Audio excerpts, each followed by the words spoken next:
Hello and welcome to a special edition episode of Bear Talk. My name is Mariana, your host and social networking analyst at Bexar County. Today we have a special edition prepared for you as we have invited a few guests to come on here and talk about a subject that is very important to our community, workforce development. On July 16th, Bexar County Commissioners Court approved the Bexar County Strong Workforce Program to assist residents whose employment status have been negatively impacted by COVID-19. I would like to introduce our panel of speakers. Today we have Commissioner Bryan Daniel. He is the chairman and commissioner representing the Public Texas Workforce Commission. We also have David Marquez, executive director of economic and community development for Bexar County. We also have Adrian Lopez, chief executive officer for Workforce Solutions, Alamo. We have David Zammiello, president and chief executive officer for Project Quest. And we have Romanita Matta-Barrera, executive director for SA Works. I want to thank everyone for being here today and taking the time to answer some questions I'm sure our Bexar County community is interested in knowing about. We're going to go ahead and get started, and the first question will be for Commissioner Daniel. Hello, Commissioner Daniel, how are you? Well, I'm fine, Mariana. Thank you so much. Thank you for being here. And the first question we have for you today is, what does Texas Workforce Commission envision for people, employers, and our community as we continue to respond to this pandemic? Well, you know, it's been a pretty important response that we've seen across the state at the state level, at the county level, at the local level. And I just think that there's been a number of things that have been done that have really positioned us well for how we'll move into the fall and really continue to deal with the pandemic through the fall and into the early winter. So some decisions that were made from an economic standpoint in March and April, we're still seeing the effects of those in July and August. And so we're planning accordingly. We've seen an unprecedented number of Texans need to file for unemployment, something our agency handles. We've seen about a little over 4 million or so unemployment claims since March. Now some Texans have been able to go back to work. This is just the total number of people who at some point over the last 4 or 5 months have had to be in the unemployment benefits system. We will continue to work with Texans who are out of work in terms of their unemployment benefits, but we're doing a number of things to help Texans return to work. We've got some great training programs. We've got some opportunities for employment assistance. We are working with employers to put together job fairs. The work that we're doing at TWC, combined with the work that we're doing at our 28 local workforce boards, the workforce solutions offices all across the state, are giving us opportunities to conduct training programs and employment assistance types of programs at a scale we haven't really approached in a long, long time. So we're moving a lot of resources available, both to unemployed Texans and then through our workintexas.com platform to any Texan who is looking to either get a new job, a different job, change fields, all the things that people have to consider during this time. If I look at the fall, I'm still seeing people return to work. I'm still seeing employers continue to hire people. We will continue to monitor that situation, and we will provide the types of programs that help strengthen our economy for all Texans. Right, and thank you so much for all the work you guys are doing. And now with the Bexar County Strong Workforce Program, how is it going to support the overall response to the economic crisis in our communities? Well, programs that we see locally, like this Bexar County Strong Workforce Program, what a phenomenal opportunity for people who live in San Antonio and Bexar County. I just think that when local investment is made in the workforce, in the economy, it just creates an environment for economic development on a scale that we might not expect to see during a pandemic. We've seen this in other communities, but the investment that both Bexar County and the city have made here, I think create a very strong program that I hope people will take advantage of to improve their position in the workforce. We're doing some similar programs at the state level, but there's not enough resources to cover every city individually. When local leaders come together, like we've seen here, and create a program that really helps position people today, but also for the future. I think the strength of that and the way that complements other efforts that are going on around the state is really going to position both San Antonio and Bexar County very well for the future, even post-pandemic. I just think that there's strength in the economy here that's going to be pretty impressive for a long time to come. Thank you. And how important is education and job training participation with Workforce Alamo Solutions Alamo and other partner agencies going to be during these uncertain times? Well, absolutely critical. You know, the work that we're seeing done at our Workforce Solutions Alamo office is part of obviously a larger statewide effort. But the reason we're organized into local units of workforce boards is because the closer you can get to the people, the more help that you can give. Training, job training, all the things that can be done right now during this point in the pandemic are pretty critical to how successful we are economically when we're able to get back to work in more numbers.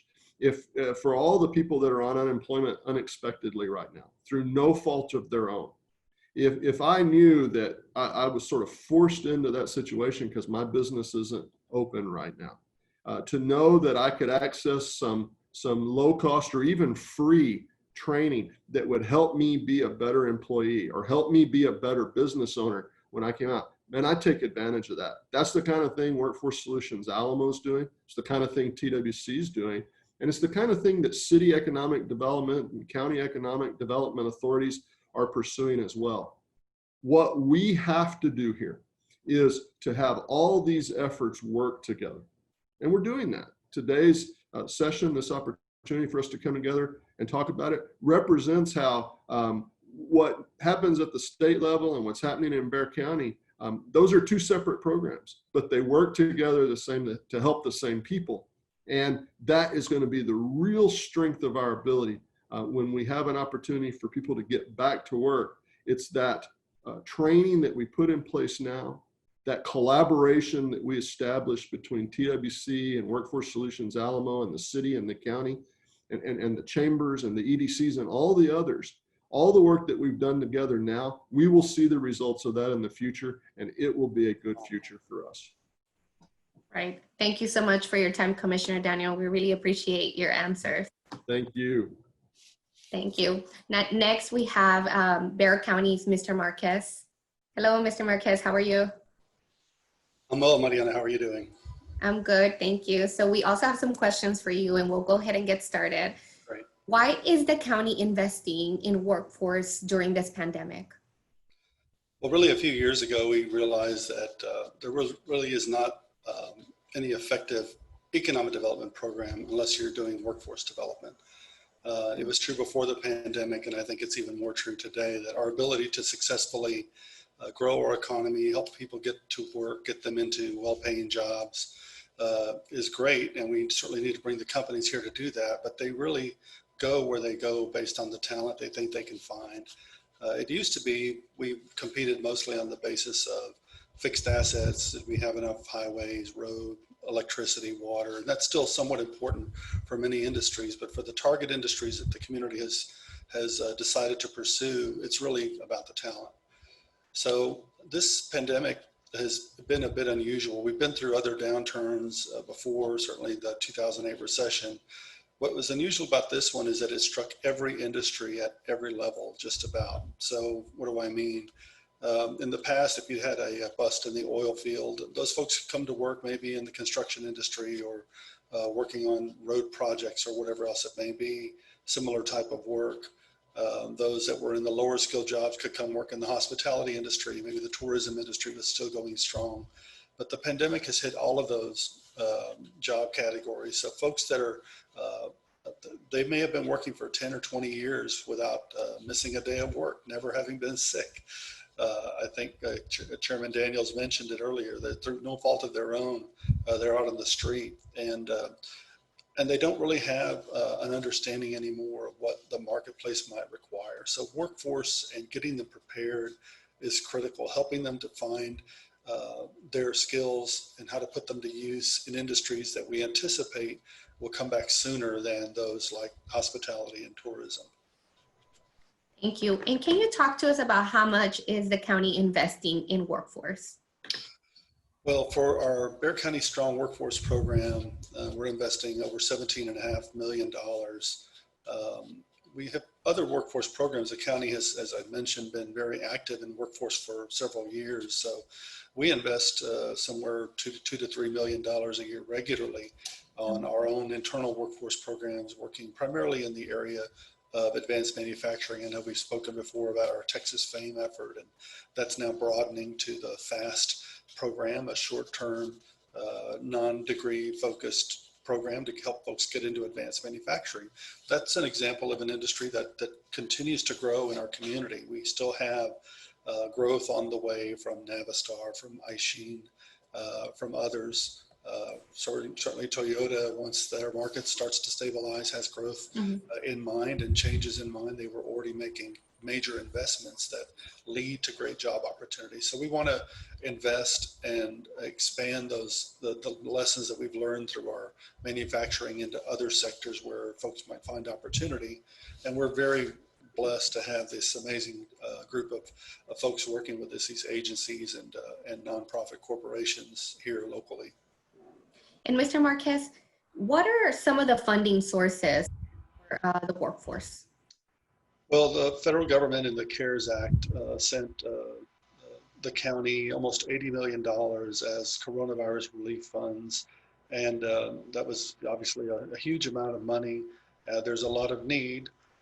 There are some restrictions that make it difficult for us to use those dollars, but we have pushed through with a lot of hard work and creativity on the part of this, on the group of the folks that we have under contract, as well as our attorneys and our auditors and everyone else, to make sure we could use those dollars for this type of program. So we'll be putting almost $8 million in coronavirus relief fund money. Then again, the Commissioners Court really wanted to press on beyond that. And so they've identified $9.5 million of general fund money. So our total Bexar County Strong Workforce Programs budget is $17,500,000 in change. So a pretty good chunk of change, more than we've ever done.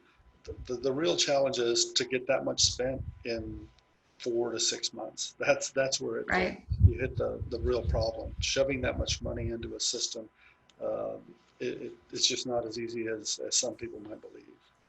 Right. And I know you mentioned Texas FAME and Toyota earlier. What are some other agencies that are part of this program?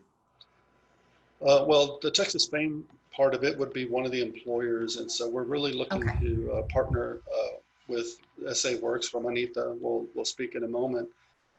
We really want our program, as is always the case with the county, to be private sector driven. That's very important to Judge Wolf, to the commissioners, and to my office as well. So we want to gain that insight from companies. I had a call yesterday from a major employer, a very major employer, asking how they can get better connected to the program we're creating and the program that the city of San Antonio is creating as well. They believe they have jobs today and that are going, more or less unfilled, and they want to put those on the table. So we know that once we get this program spun up, we'll find both the demand side on the employers. We have the supply side of those folks who are unemployed as a result of COVID and looking for work, and we want to connect those two directly.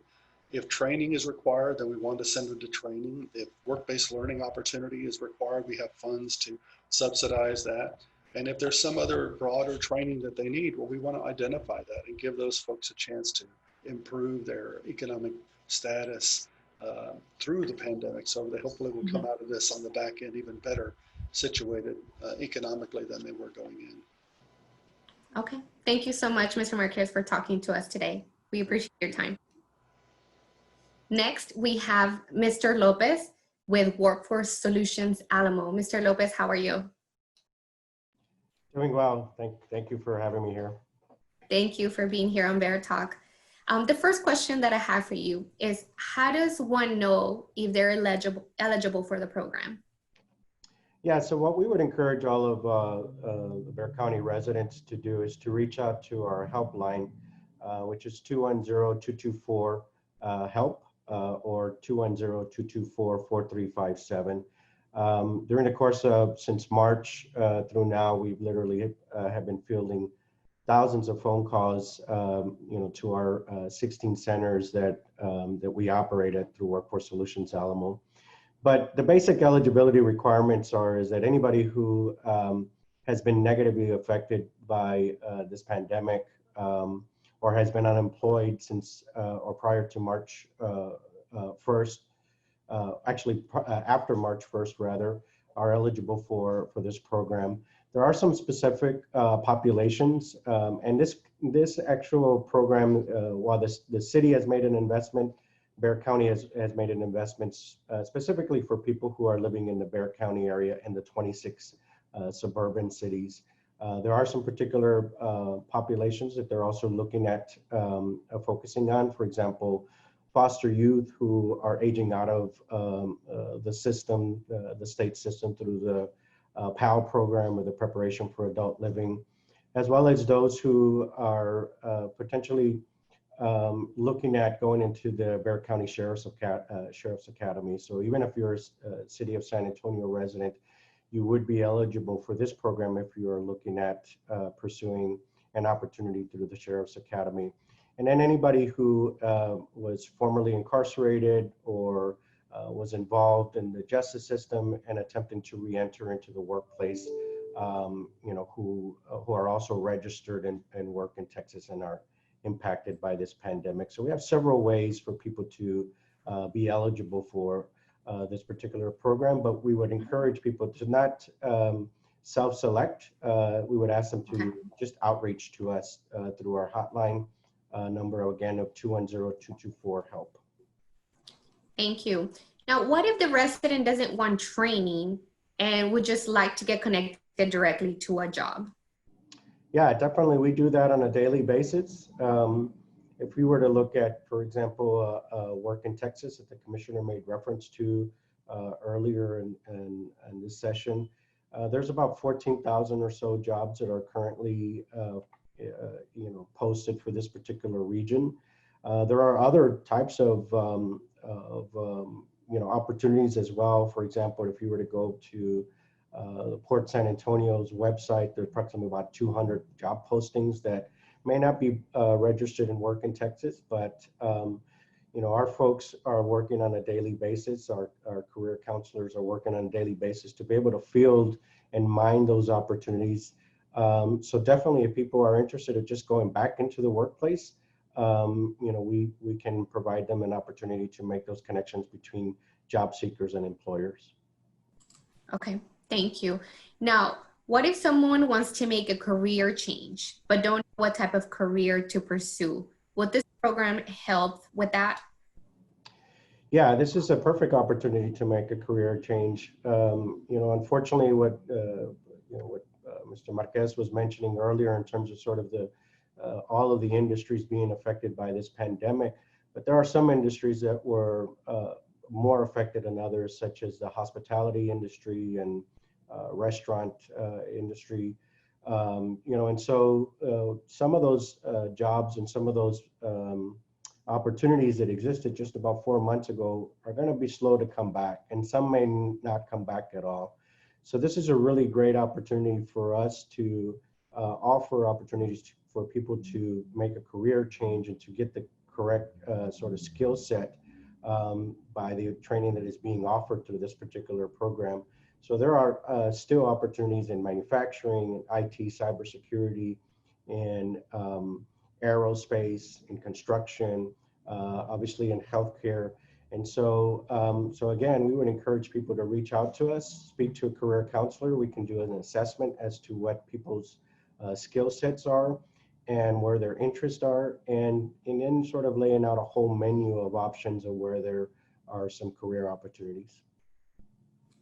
Okay, thank you so much for your time. We really appreciate all the information and all the great work you're doing through this program. Thank you. Next, we have Project Quest, Mr. Zammiello. Mr. Zammiello, how are you today? Good, Mariana. Thank you for having me on the program. It's nice to see you. Nice to see you. And the first question that I have for you today is, can you tell us what Project Quest's role is in this program? Sure. For the last 28 years, Project Quest has served members of our community that have been unemployed or underskilled. And that has been part of our core service for those 28 years. In this particular response to Bear Strong, we're going to fulfill a very similar role. As Adrian said, as we bring people into the process, part of our role is going to be to help them navigate that process and understand, in this case, individuals where training really is the preferred path for them, how we can help them understand what their core skills are, what they're looking to pivot towards, match them to the right training program, and then provide them the necessary support to help them complete that training program, and then match them and give them opportunities to pursue actual employment. So as a workforce intermediary, we sit between the two ends of the individuals that are coming in seeking services, the employers who have opportunities, and then making sure that our coaches and our support services help the individual understand their specific needs, their goals and aspirations, and what training partner may be the right fit for them, whether it's a healthcare industry opportunity or an information technology industry. We help match them and then make sure that they stay on course, that they get the right financial support and coaching support to complete their training. And I think that's the most critical thing, is making sure that we're helping them focus on completion, achievement of gaining those extra skills necessary to compete for those jobs, and then giving them the pathway and the opportunity to actually be in one of those high demand occupations. Thank you. And can you talk to us a little bit more about how Project Quest will assist with job readiness? Sure. The whole purpose in the role that Quest plays is around job readiness. So in our portfolio of services, we have a complete set of tools that allow us to help individuals become job ready. And what I mean by that, whether it's resume writing, whether it's helping develop some of the softer skills around communication or organization, there's a whole part of our portfolio that's aimed at helping somebody not just have and achieve the technical skills, but then gain the soft skills that are necessary to be competitive in the marketplace. And then working with partners like SA Works and others, really having a good understanding of the landscape where those job opportunities are, and then helping steer people into the right training pathway that matches up to where those demand occupations are, then facilitating the process. So it isn't just helping them get completion, but then partnering with organizations like SA Works or Workforce Solutions Alamo to then offer these individuals opportunities to then be visible to these job opportunities, present them, making sure their resumes are right and they're ready to actually present themselves for that job opportunity. So it's seeing an individual all the way through the process to the point where they are ready for that employment opportunity. And our job is to make sure that they have both the technical skills and the soft skills to be competitive for that role. Thank you so much for the information you've provided today. Now, we're not quite done with you yet. We have a couple of questions that are going to be for yourself and Mr. Lopez. So it's Workforce Solutions Alamo and Project Quest. And the question that I have for both of you is, what type of training are we getting connected to? How are these trainings relevant to jobs in the economy? I'm not sure, Mr. Zammiello, would you like to go first? Sure. And part of the preparation with Bear Strong has been looking at the demand occupation. So if you think about this as truly trying to be an employer-driven or industry-driven perspective, and then assessing the training landscape. So the portfolio of training opportunities, whether they land at Alamo colleges or any of the other training institutions, it's to make sure you have the alignment. And so the business intelligence coming out of SA Works to see that landscape and know where those jobs are, and then really to calibrate, make sure the training is actually meeting those skill needs for those employers. That's a key part of the process. And part of our role is to make sure that we're doing two things: understand the individual through assessment of what their skills are and what their aspirations are, so we have a good understanding of what they bring to the table, knowing where those opportunities are on the back, and then matching the training opportunities, and then changing if necessary. If the market shifts a little bit, being able to be agile enough to then offer different training opportunities to make sure those skills are really being relevant to the job. And so it's a very dynamic role, if you will, and having to use in a different way that we haven't had before. We're really partnering to understand the needs real time and adjust the training needs real time. And Quest will fit into that process to make sure we're listening on both ends And then again, matching that individual to his or her needs and their goals and putting them in the right training opportunity. That is really key to the job readiness part and making sure that we understand where the jobs are going forward. Mr. Lopez, do you have anything else to add in regards to how these trainings are relevant to jobs in the economy? Yeah, definitely. Through working with the Texas Workforce Commission, we're required every so often to be able to put a plan together that is responsive basically to the targeted and in-demand occupations. And so based on the about 8 or so sectors that we support, we then sort of work with training providers to be able to provide training courses to be able to meet those demands. So I'm happy to say that we have approximately about 200 plus course offerings with a number of training providers that span the gamut of sort of whether cyber or cybersecurity rather, or IT or manufacturing and others. And so these are courses that will get people into a career pathway into those particular industries. And Mr. Lopez, are stipends part of the program? Yeah, stipends are part of the program. That was one of the big emphasis that the county had through their leadership. However, I do want to say that probably stipends should not be the focus. The focus should be more about the training and being able to make sure that people have the right skill set to be able to get a really great job and a career path, after this pandemic, because some of these industries, as I mentioned earlier, are going to be slower to come back, and there's potentially going to be jobs that will never come back. And so I would like for people to focus on the fact that you're going to receive training to be able to put you into those targeted demand, occupations. You will get a stipend, and it's about $450 a week, depending on sort of how many hours you're in training. Thank you so much. Yeah, that's a great opportunity. The next question that I have for both of you is, what if someone is interested in training, but is childcare assistance available, or what other types of assistance is available? Mr. Zammiello, would you like to answer that one first?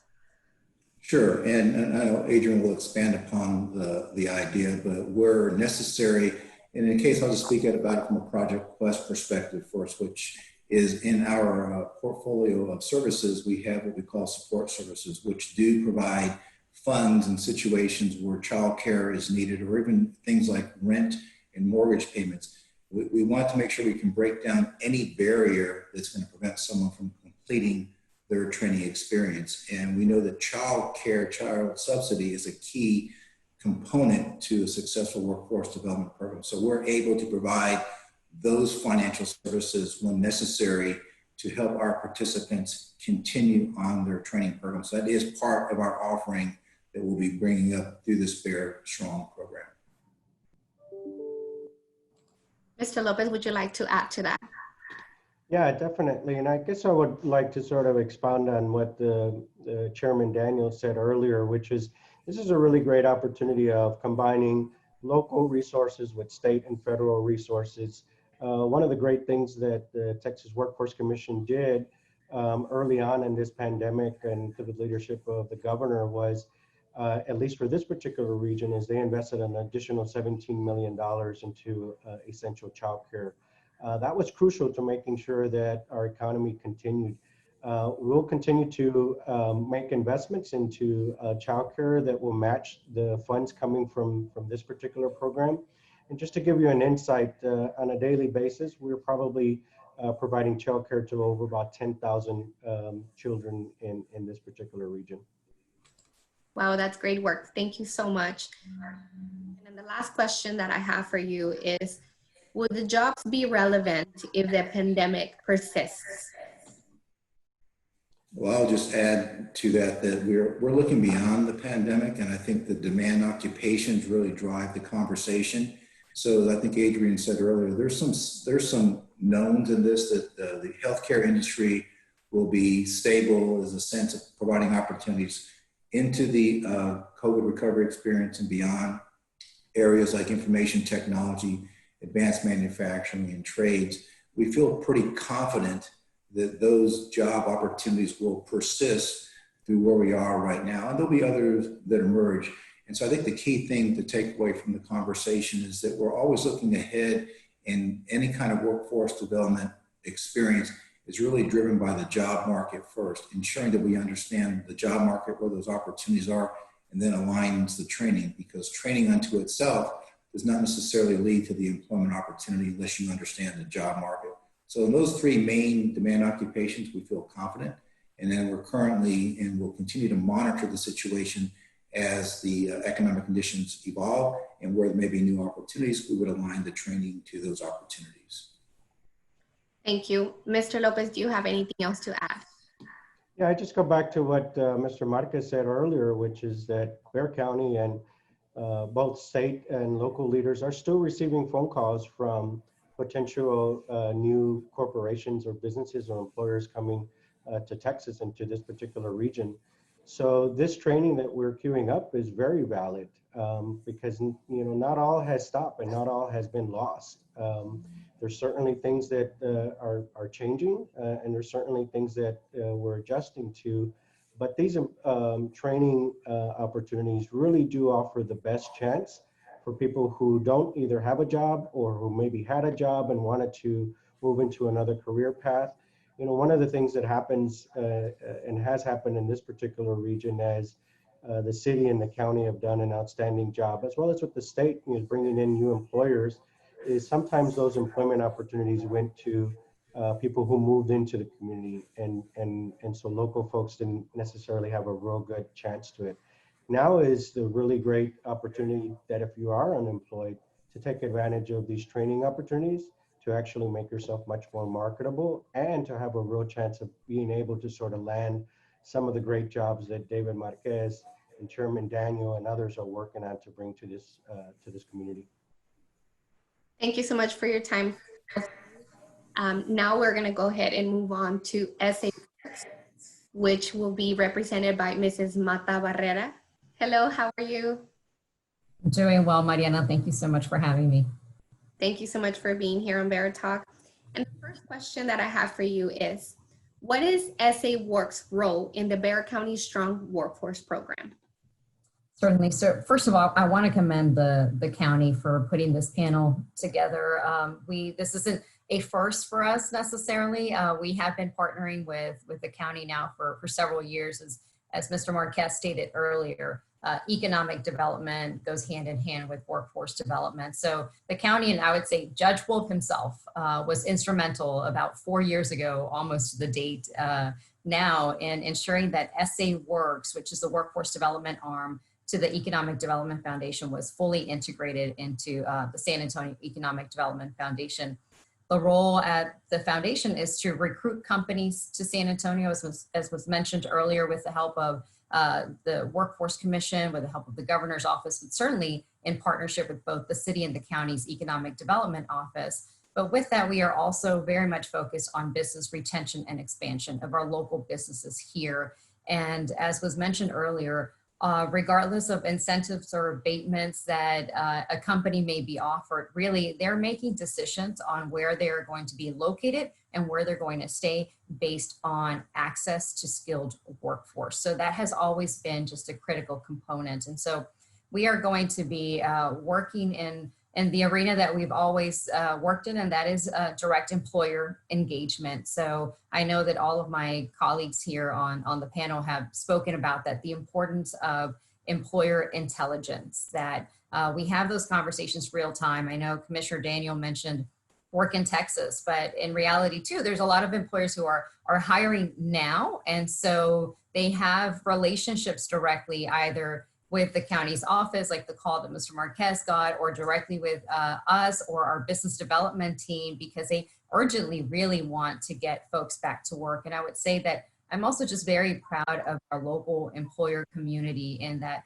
they're stepping up. They realize these are residents across the county and the city who are struggling, and they want to make sure that they're providing those job opportunities to our local residents. So we're really going to be focusing on gathering that real-time employer intelligence that we can provide very quickly to our partners, to Quest, to Workforce Solutions Alamo, around what are the immediate hiring needs of employers, what are the skill sets that they're looking for, and that will definitely help inform them as to what are some of the training programs that employers really value, because in the end, they're really the consumers of those training programs. They know what quality looks like, so we're really going to depend on them to tell us, and what are some of the certifications or licenses as they're pivoting maybe some of their own operations. So that's going to be really critical. And we're also looking to help them provide those on-the-job training opportunities. While the training programs at an academic institution or a training provider are critical,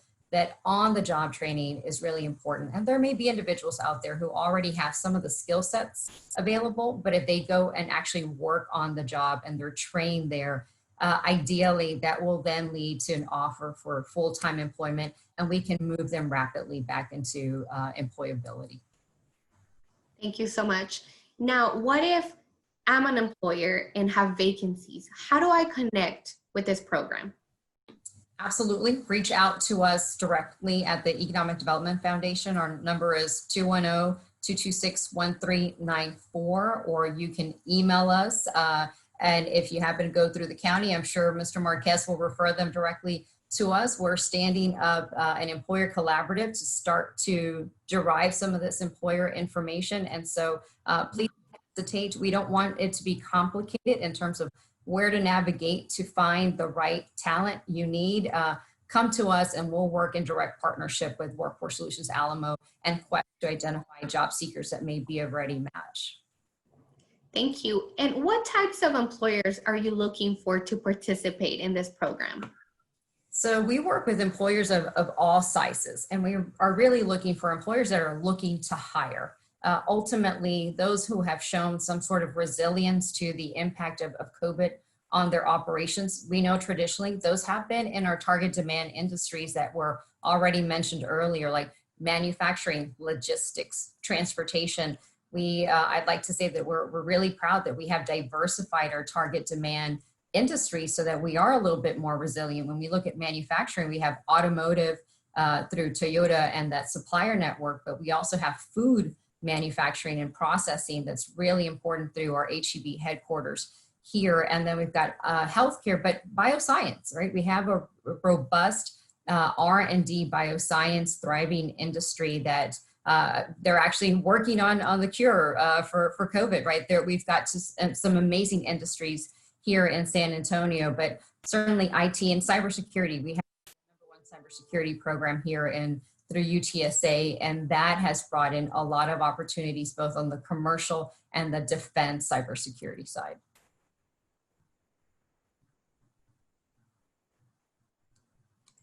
Thank you so much for your time. Really appreciate it, Mrs. Matta-Barrera. Thank you, Mariana.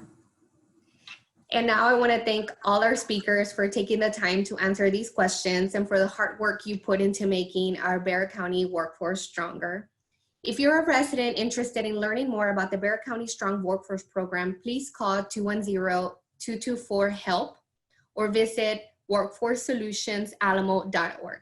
If you're a company interested in getting involved, please email saworks@sanantonioedf.com.